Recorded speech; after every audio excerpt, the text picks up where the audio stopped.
Olá, alunos da Uniateneu, eu sou a professora Fernanda e hoje a gente vai dar continuidade à nossa disciplina de formação sócio-histórica brasileira.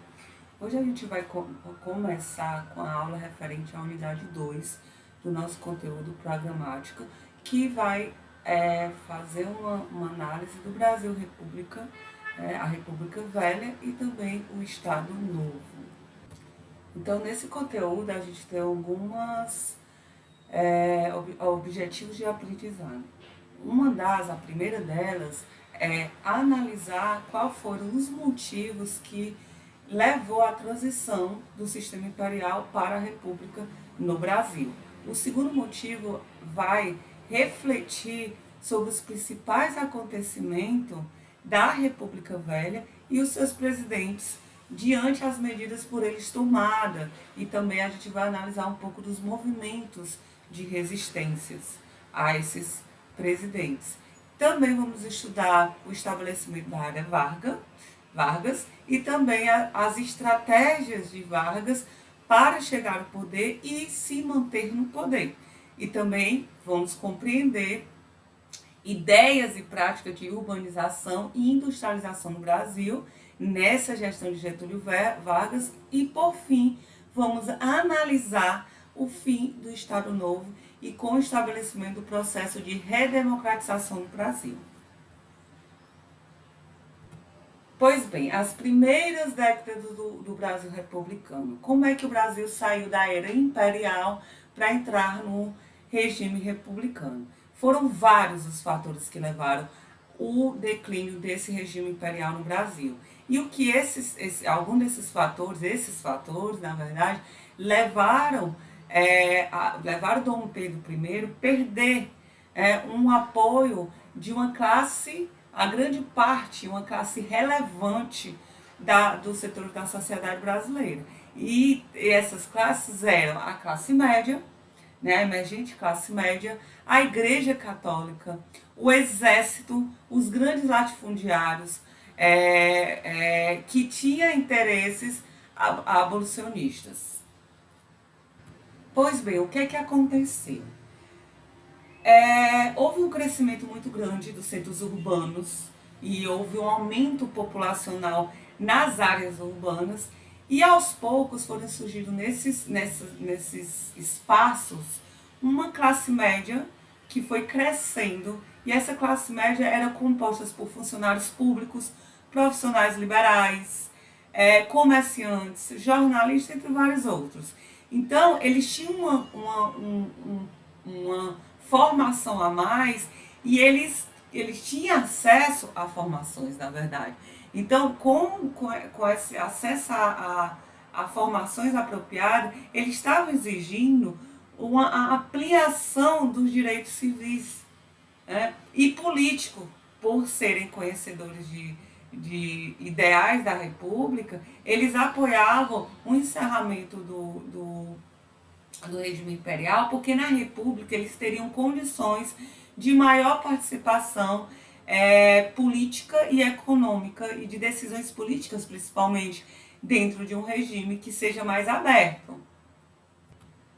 Outra classe que também cresceu nesse período foram os produtores de café, que eles tinham adquirido um certo prestígio econômico e também desejavam ampliar e conquistar também mais poder político.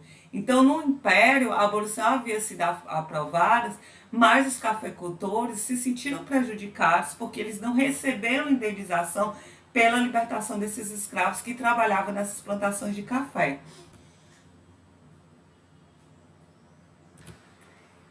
Então, outra parte dos contingentes sociais que te retiraram o apoio do Império foi os militares. Os militares, eles na Guerra do Paraguai, eles se sentiram mais fortalecidos e também queriam uma maior participação no campo da política. Então, eles não aprovavam, por exemplo, a corrupção, né, que era praticada pela Corte Real brasileira, e também eles se manifestavam eles discordavam a proibição dos oficiais do Exército a se manifestarem, a manifestarem seus pensamentos na imprensa. E também eles tinham insatisfação do baixo, em relação aos baixos salários. Então, por conta disso, o Exército Brasileiro teve também uma grande adesão aos ideais republicanos. Então, outro ponto importante para ser lembrado é que existia o padroado. O que era o padroado? O imperador ele exercia poder direto sobre o clero, que eram os padres, os bispos. Então, o imperador ele exercia poder nos assuntos, né, da Igreja Católica. Então, qualquer ordem papal só teria efeito no país após a aprovação de Dom Pedro II.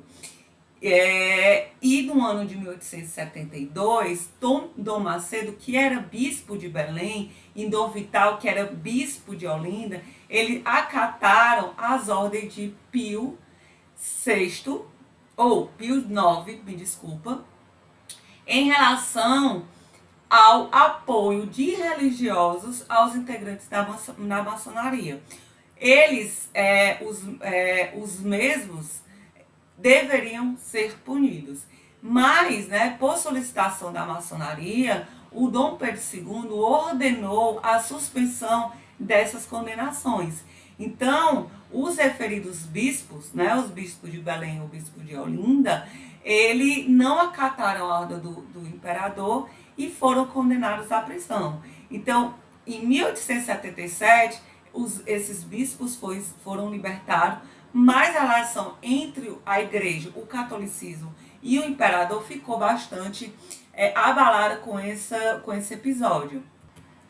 Então, diante dessas questões, foi se fortalecendo um movimento a favor do estabelecimento do movimento republicano. E no dia 15 de novembro de 1889, sob a liderança de Marechal Deodoro da Fonseca, Dom Pedro II foi destituído do trono real e foi proclamado a República no Brasil. E 2 dias depois dessa proclamação, Dom Pedro recebeu uma carta ordenando que ele deixasse o Brasil. E ele partiu para Portugal nesse mesmo dia, juntamente com toda a sua família. Então, a proclamação da República foi um movimento de cunho elitista, que envolveu apenas também uma parte dos militares, não todos. Então, a partir da proclamação da República, o Brasil com apoio da elite, né, ele começou a ser dirigido por presidentes militares com base do pensamento positivista que foi desenvolvido por Augusto Conte, né? E a política desenvolvida por Marechal Deodoro da Fonseca e depois por outro militar, que foi Marechal Floriano Peixoto, ele tinha um caráter centralizador, ou seja, concentrada na mão do presidente. O poder estava concentrado na mão do presidente. E por serem militares, esse período que esses dois, o Marechal Deodoro da Fonseca e Floriano Peixoto, ficou à frente do país, foram denominados de República da Espada. Vamos fazer só um adendo aí, o que seria, né, o pensamento positivista de Augusto Conte. Inclusive, né, foi desse pensamento positivista que saiu o nosso lema da bandeira brasileira, que é a Ordem e Progresso. Então, Augusto Conte, ele foi um pensador francês, ele é considerado um dos autores clássicos da sociologia moderna, e ele deu contribuição para o desenvolvimento da ciência e é considerado hoje o pai da sociologia. No seu pensamento positivista, ele é de vertente burguesa. Por que é de vertente burguesa? Porque ele defende uma sociedade capitalista de classe como um processo natural e sem contradições. Então, para Augusto Conte, governar é uma atribuição da elite e o trabalho é a tarefa do povo. E o povo não deveria se queixar. Então ele entendia, aí vem um lema da nossa bandeira, que para o progresso de uma sociedade era necessário ordem, daí vem ordem e progresso.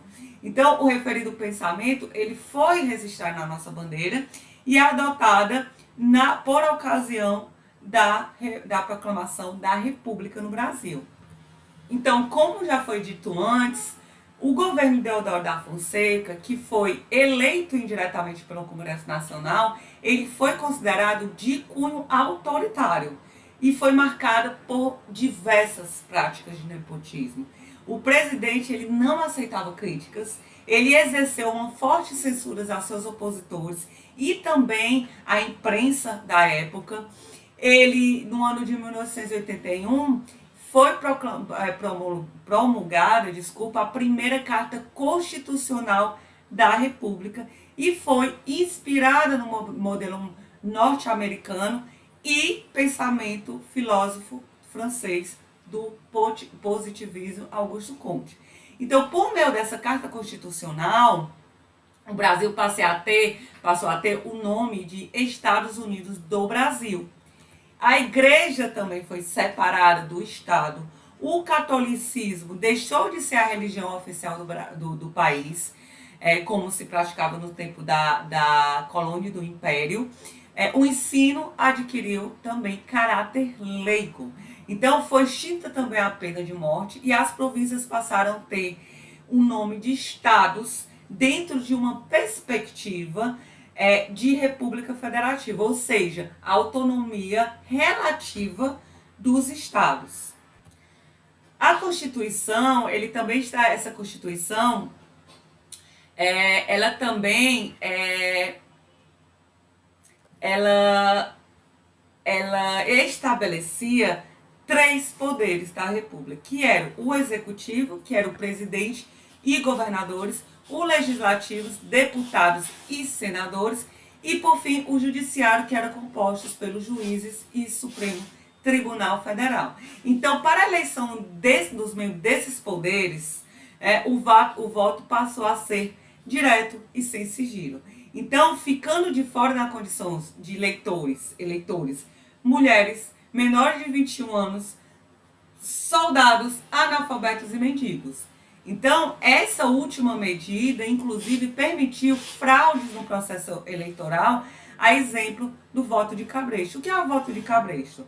Então, com o estabelecimento do voto direto e não secreto, o voto de cabresto ele passou a ser um dos tipos de fraude eleitoral mais praticados durante a antiga República. O que era?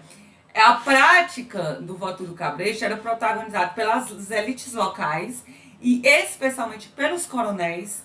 Então, como na época o voto era registrado em papéis, os coronéis costumavam impor o voto, distribuindo entre seus empregados e subordinados papéis preenchidos com o nome dos candidatos que apoiavam.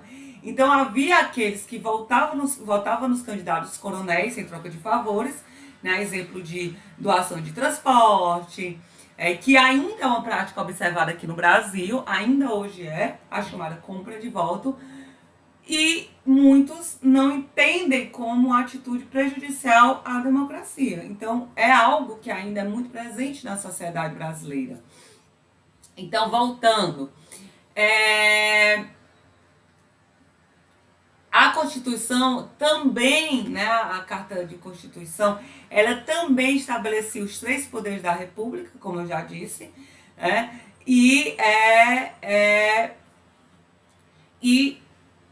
era eleito por voto direto, o que estabeleceu aí uma prática até hoje feita, que é o voto de cabresto. Então, no governo provisório de Marechal Deodoro da Fonseca, o casamento católico, Constituição do casamento civil, deixou de ter implicações jurídicas. Outra coisa que, conduzida pelo ministro da Fazenda, que na época era Rui Barbosa, é a política de encilhamento. Que é isso? foi uma política que trouxe resultados bastante desastrosos para a economia brasileira. O Rui Barbosa, ele autorizou a emissão de papel moeda sem que o Estado brasileiro tivesse reservas de ouro e prata, que é uma condição indispensável para a produção de moeda.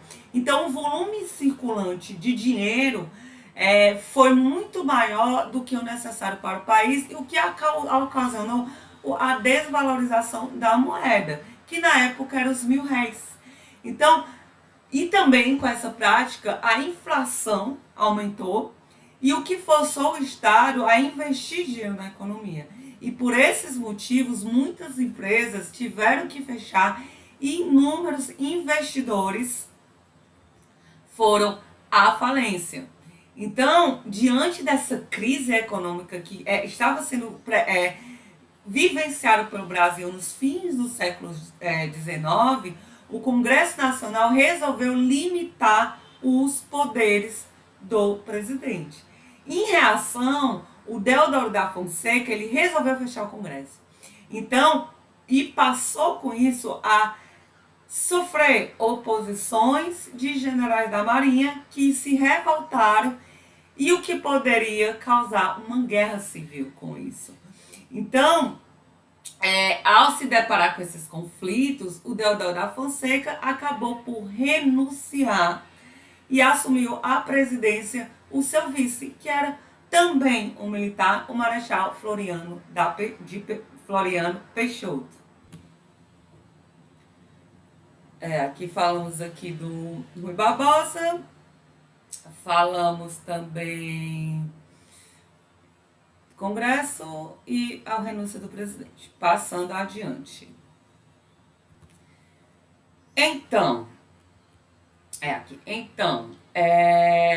Na gestão de Floriano Peixoto, foi marcado também por uma forte oposição que vinha dos setores conservadores da sociedade brasileira e também por conflito no Congresso. E o Congresso, ele almejava uma maior descentralização da política. A política estava centralizada. Então, o presidente Floriano Peixoto foi muito, assim como o Passara, assim como o Deodoro da Fonseca, ele também foi muito severo com os opositores e impôs sua autoridade a ponto de realizar várias prisões arbitrárias e até fuzilar os opositores políticos. E por causa dessa energia, essa postura bastante energética e autoritária de Floriano Peixoto, ele ficou conhecido como Marechal de Ferro. E também durante o seu governo aconteceu vários levantes e revoltas, como a Revolta Armada e a Revolução Federalista. E o que foi essa Revolta Armada? A Revolta Armada deu-se início em 1893, no Rio de Janeiro, e tinha na liderança almirantes da Marinha, que era Saldanha da Gama e também Custódio de Melo. Então, com o apoio de monarquistas e jovens oficiais, eles exigiam a realização urgente de pleito eleitoral para a escolha popular de novos governadores, inclusive presidentes. Então, para pressionar o Floriano, os revoltosos fizeram uma ameaça de bombardeio na capital do país. Não sendo atendido, eles realizam o prometido, mas acabam sendo derrotados pelo governo, que teve a base de apoio nos Estados Unidos, que forneceu ao Brasil uma nova frota. E em 1894 se encerrou um conflito com a fuga dos derrotados para a capital da Argentina, Buenos Aires. Já a Revolução Federalista, ela se desenvolveu no Rio Grande do Sul durante os anos de 1893 e 1895 e foi um conflito entre os Partido Republicano Rio-Grandense, o PRR, e o Partido Federalista, o F, que era, Júlio Castilho estava na frente do PRR, que era governador do Rio Grande do Sul, e integrava o grupo que defendia uma república de perspectiva positivista com extrema centralização. Então, eles defendiam ficar como estava. Então, eles tinham o apoio do Marechal Floriano da Peixoto, eles eram liderados por Gaspar, né? E já o outro lado, que era liderado por Gaspar Silveira Martins, que eram os federalistas, eles pregavam a prática de um legislativo mais autônomo e um governo politicamente descentralizado, tendo como base o parlamentarismo. Então, o conflito sucedeu, mas se encerrou com as vitórias integrantes do Partido Republicano Rio-Grandense, fazendo emergir grandes lideranças, a exemplo de Borges de Medeiros e também Getúlio Vargas, e a República das Espadas foi sucedida pela República Oligárquica, que agora era conduzida por civis apoiados por oligarquia, e nessa etapa, que vai se estender de 1894 até 1930, foi marcada pelo fortalecimento das elites regionais, dando base para domínio político no Brasil. Então, com isso surgiu, né, o período oligárquico, que teve como principais características a política café com leite e da valorização do café e dos governadores e do coronelismo e do voto de cabresto. A política café com leite, o que foi? Ela foi um acordo estabelecido entre as oligarquias mais fortes do Brasil, que era, na época, São Paulo e Minas Gerais. Café com leite significa porque São Paulo era o maior produtor de café e Minas Gerais era o maior produtor de leite. Então, seria sempre indicado, né, em uma eleição, esse acordo consistia em uma eleição seria indicado um candidato de São Paulo e na outra seria indicado um governador, um candidato de Minas Gerais. Oligarquias de outros estados de menor prestígio, que era exemplo da Bahia, Rio de Janeiro, de Rio Grande do Sul, eles davam apoio a essa política em troca de ministérios e também de cargos políticos.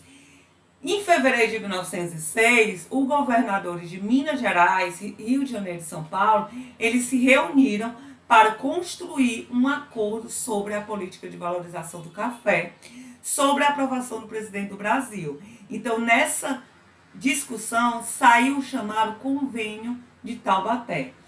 O que foi isso? Por meio da política dos governadores, decisão tomada em consenso entre o presidente Campos Salles e os governos estaduais, estabeleceu apoio mútuo e autonomia entre os estados e o governo federal e os estados federativos.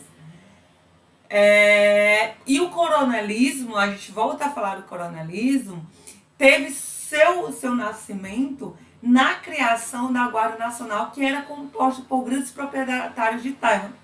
Ainda na época do Império, eles adquiriram o título de coronel e eles receberam autorização para organizar suas tropas em suas regiões. E por meio dele, né, os latifúndios exerciam um domínio econômico e social e serviam como base fundamental do processo eleitoral. Então, os coronéis se utilizavam de poder e prestígio para reunir votos. Então, o Prudente de Moraes, que era um integrante do Partido Republicano Federal, foi o primeiro presidente civil que governou entre 1894 a 1898. Ele foi eleito por voto direto, né, em consonância com a Constituição brasileira e com apoio da oligarquia cafeicultora.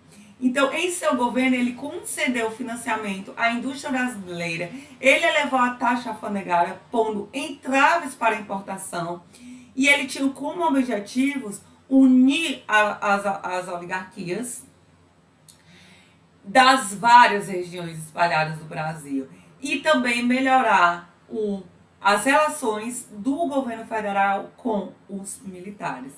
Então, o presidente teve que lidar em sua administração, com a revolta de Canudos no interior da Bahia.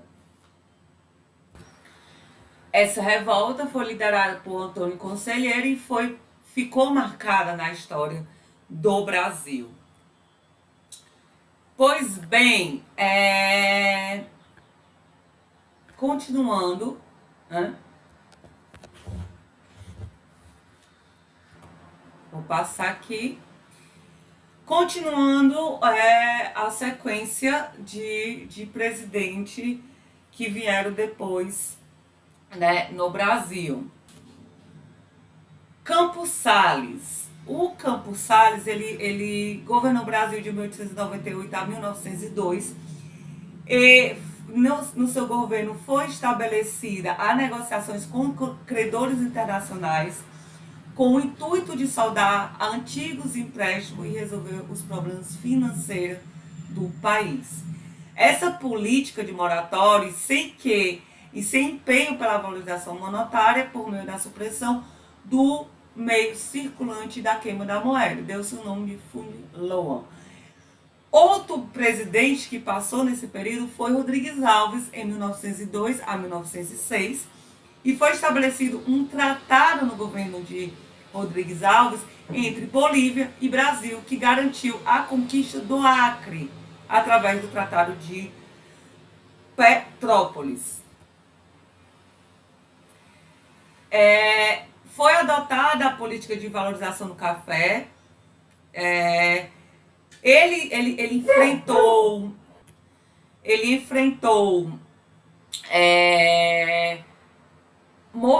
momentos conturbados associados ao processo de modernização da capital do Brasil, que demandou a intervenção em favelas e cortiços para ampliação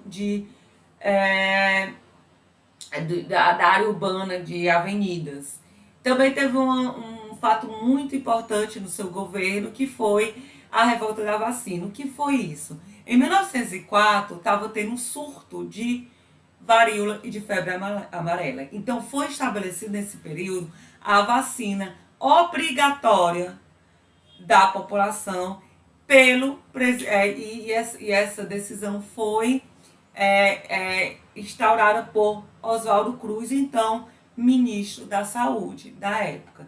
Então, houve uma resistência quanto a essa iniciativa da vacina obrigatória, que culminou em um conflito que durou 10 dias, envolvendo a população e as autoridades sanitárias.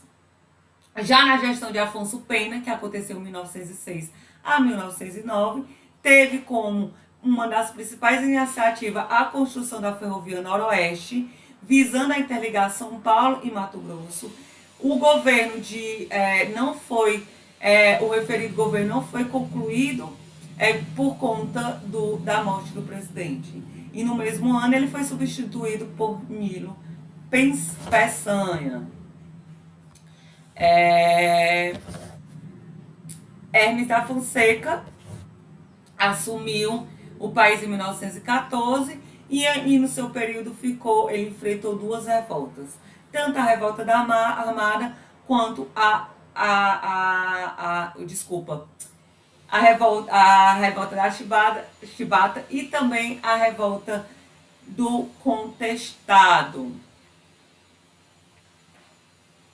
Avançando, temos o governo do Venceslau, que se deu a primeira greve geral, que foi em 1917. O Venceslau, ele governou o país entre 1914 e 1918. E ele foi marcado pelo estímulo das indústrias, ele foi marcado pela a produção de manufaturas, de tecidos, a substituição das importações e favoreceu o movimento do operário. Então, aconteceu no seu governo a primeira greve do Brasil, que teve como início no setor da produção de tecidos e teve participação de movimentos anarquistas, conflitos dos grevistas com polícia e repressão. Já no governo de Epitácio Pessoa, de 1919 e 1922, foi criada a Inspetoria Federal de Obras contra a Seca no Nordeste, foi estimulada as políticas de importação e de valorização de café, e foi no governo também foi marcada pela balança comercial desfavorável e pelo enfraquecimento da indústria. Também, avançando um pouco mais à frente, temos a gestão de Epitácio Pessoa, que foi com apoio da classe média, surgiu o movimento de jovens oficial, foi o tenentismo, que fazia crítica severa à República Velha e defendia o fim do coronelismo, a moralização da política e o estabelecimento do voto sigiloso. Já no governo de Arthur Bernardes, de 1922, ele enfrentou várias vertentes oposicionistas. Conflitou com grupos estaduais que se opunham ao seu governo. Ele assistiu à intensificação do movimento tenentista e à criação da Aliança Libertadora, que era de viés comunista e contrária ao seu governo, e também da coluna Prestes. E o último presidente da República Velha foi Washington Luiz, que tinha como principal lema: governar é abrir estradas. Ele desenvolveu políticas de combate à inflação e de estabilização da moeda nacional. Ele coincidiu seu governo com a crise de 1929, que eclodiu lá na Bolsa, com a quebra da Bolsa de Nova York, e afetou seriamente a economia brasileira por ser produtor de café e tendo como principal comprador os Estados Unidos. E foi Washington Luiz que rompeu com a política café com leite e indicou para sucedê-lo o paulista Júlio Prestes. Em oposição, os estados de Minas Gerais, Rio Grande do Sul e Paraíba indicaram por meio da Aliança Liberal e com o apoio de alguns tenentes da classe média e oligarquias contrárias ao governo de então Getúlio Vargas e João Pessoa para candidatos a presidente e a vice-presidente. Júlio Prestes venceu o pleito sob acusação de fraudes eleitoral. Houve contestação do resultado e com o assassinato de João Pessoa, na Paraíba, aumentou a comoção popular. Diante disso, Washington Luiz foi deposto pelo exército, o que estabeleceu o governo provisório sobre a liderança de Getúlio Vargas.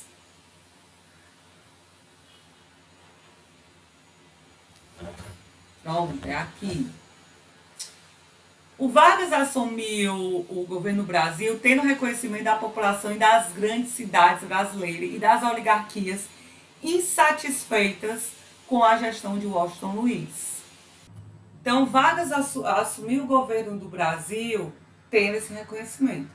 O golpe militar de 1930, ele teve início em outubro de 1930, no Rio Grande do Sul, e se propagou por todo o país. E contou com a atuação direta de tenentes. No mês de novembro de 1930, os líderes do golpe entregaram o poder a Getúlio Vargas no Palácio do Catete, que era sede do governo federal, que se localizava ali no Rio de Janeiro, e em âmbito local, vários tenentes assumiram a administração. Getúlio Vargas foi o presidente que mais tempo ficou no cargo, que foi de 1930 a 1945. O seu governo foi composto por momentos distintos. Qual foi desses momentos?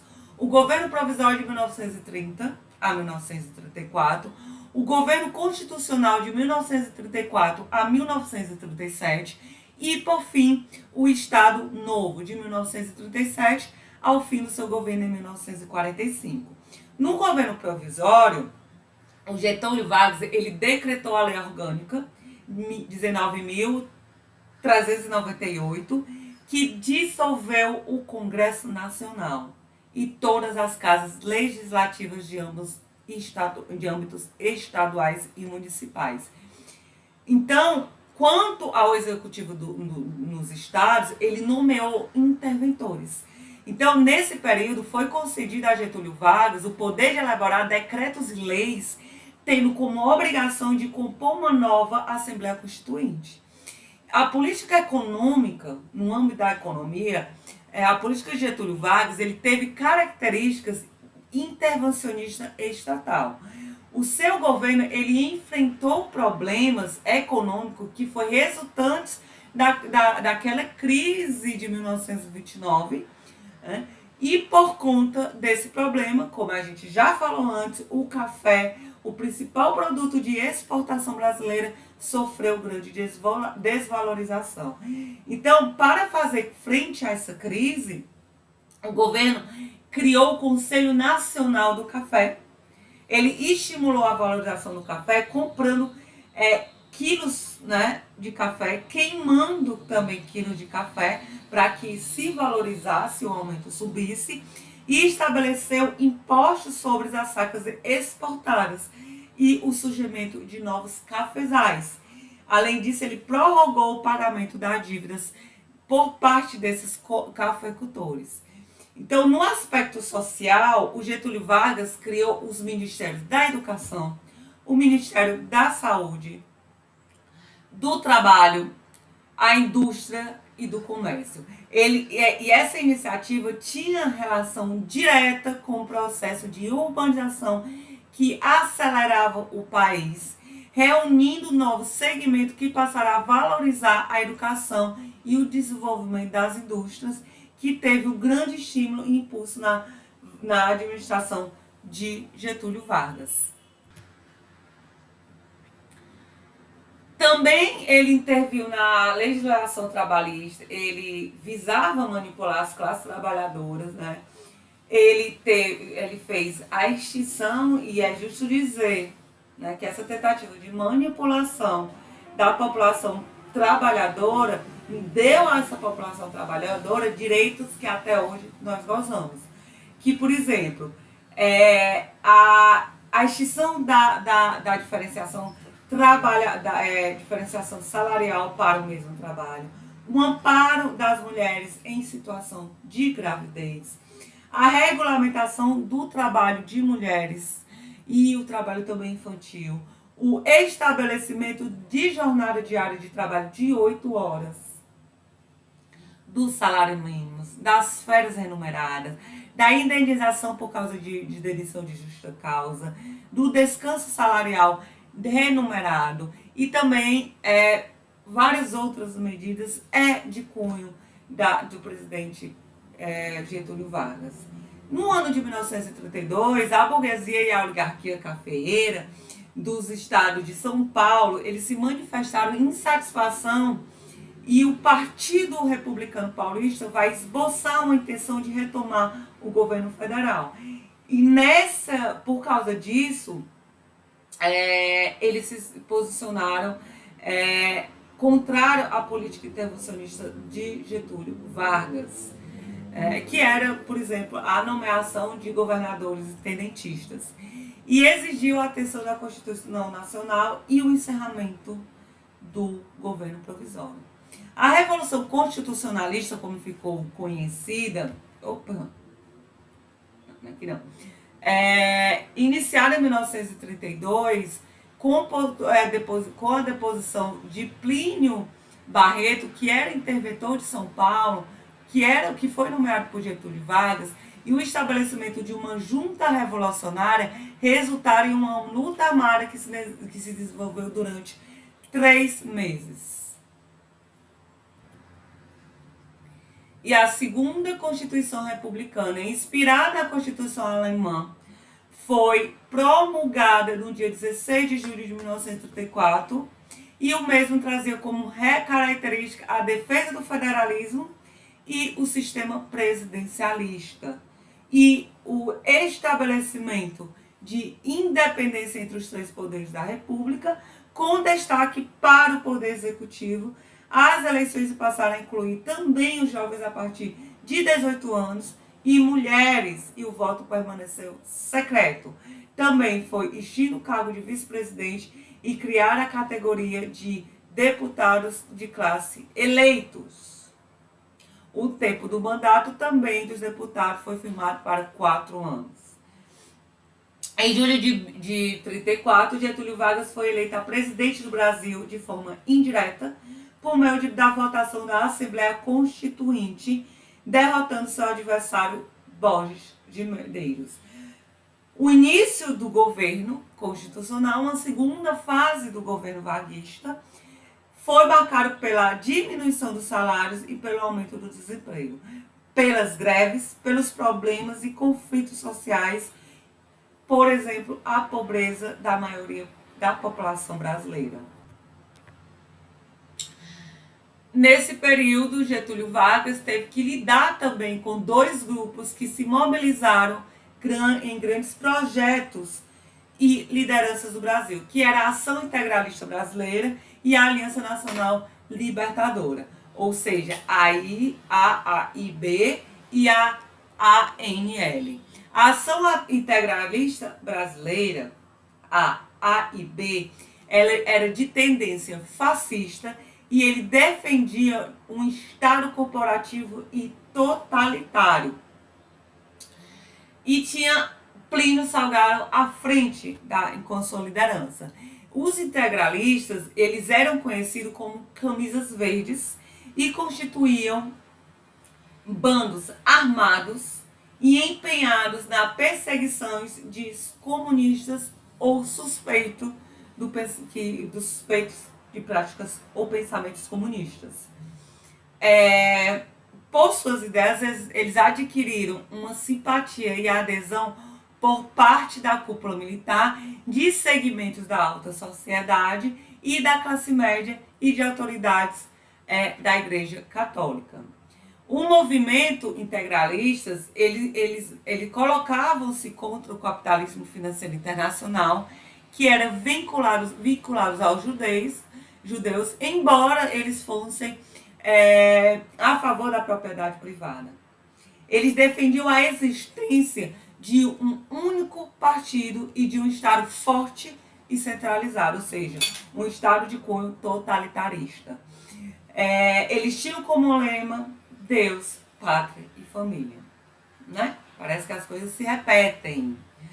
De acordo com Barbosa, 2006, aí eu vou ler aqui o pensamento de Barbosa, o projeto político integralista tinha como princípio ideológico a revolução do espírito, alicerçada numa proposta de reforma moral cristã. Como proposta política, as lideranças integralistas ampliavam sua propaganda política através de um discurso em defesa de um Estado forte e centralizado como pressuposto fundamental do projeto político nacional, a IBN, para o Brasil da década de 1930. Então, o Estado integral era o agente modificador da organização social através de um modelo corporativo e extremista. E eles defendidos por publicações de partido político com pretensões da conquista homogênea para implementar seu projeto de Estado. Já a União Libertadora teve Luiz Carlos Prestes como principal liderança. Aí já era ao contrário do movimento integralista. Eles se inspiraram no estilo do governo socialista que era praticado pela União Soviética na época.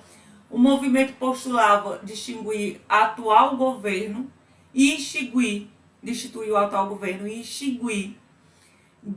dívidas com nações capitalistas e promover a reforma agrária e ampliar os direitos sociais e políticos para todos os cidadãos brasileiros. A intentona comunista ela foi deflagrada em 1935 nas cidades de Natal, Recife, Olinda e Rio de Janeiro. Em reação do Partido Comunista à prisão de Carlos Prestes e à repressão policial e com intenção de derrubar o poder executivo. E foi derrotada pelo governo e seus líderes foram presos. Já no ano de 1937, surgiu um documento que revelava um novo ataque do comunismo no país, criando um ambiente de insegurança e dando os motivos para o estabelecimento do estado de sítio no Brasil, conferido por Vargas o direito de poderes ditatoriais para salvar a nação do perigo iminente. Posteriormente, foi descoberto que o movimento conhecido como Plano Collor era uma fraude para desarticular a possível ameaça que representava esse movimento ao governo de Getúlio. E o presidente, apoiado na aprovação da Lei da Segurança Nacional, determinou o fechamento da Aliança Nacional Libertadora.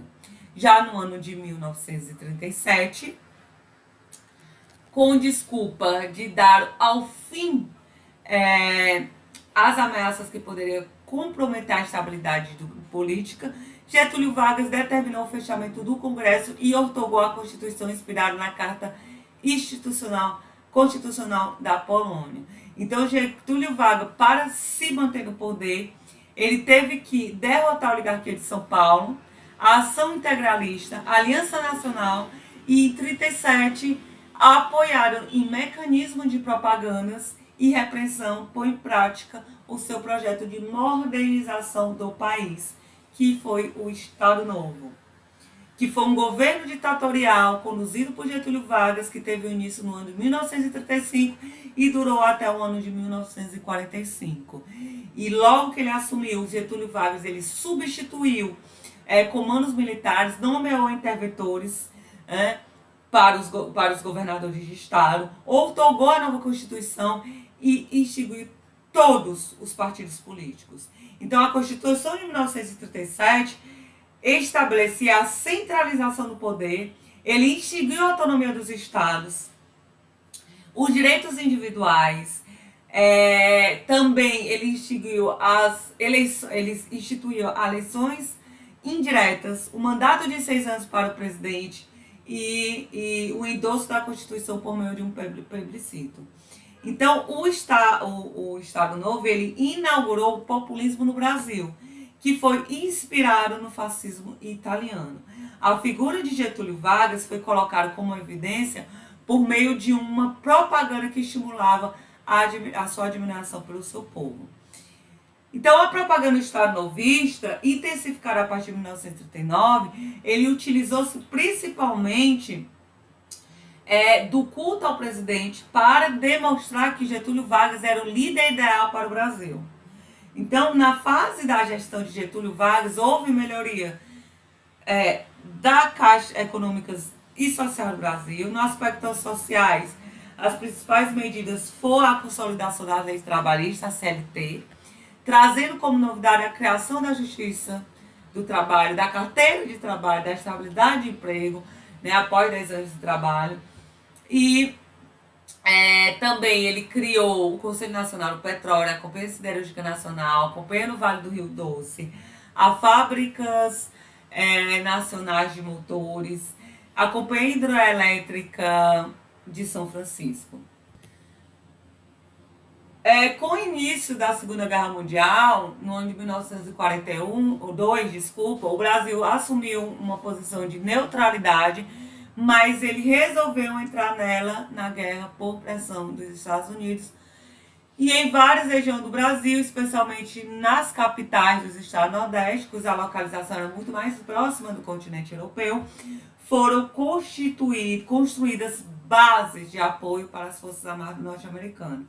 Em troca, os Estados Unidos liberaram um empréstimo para a edificação da usina de Volta Redonda. Com o decorrer da guerra, os navios brasileiros foram afundados pela Alemanha, o que provocou uma enorme insatisfação contra as forças fascistas e nazistas e fazendo com que a população brasileira, em algumas capitais do país, hostilizasse estrangeiros de origem italiana, alemã e japonesa, chegando inclusive a invadir suas casas e comércios. Em 1943 foi lançado um manifesto em Minas Gerais que colocava a questão da incoerência do governo de despachar tropas para combater o totalitarismo na Espanha, sendo um regime totalitário. Então, aos poucos, o regime ditatorial varguista vai sendo fragilizado e apontado para um futuro processo de democratização do país. Em 29 de outubro de 1945, a sede do governo federal foi cercada por militares que exigiam a renúncia de Getúlio Vargas, que acabou atendendo em condições de resistir ao comando. E depois desse período, começa a aparecer novos governos, que é chamado os governos populistas no Brasil, que vai ser tema para o nosso próxima unidade. Até mais e bons estudos!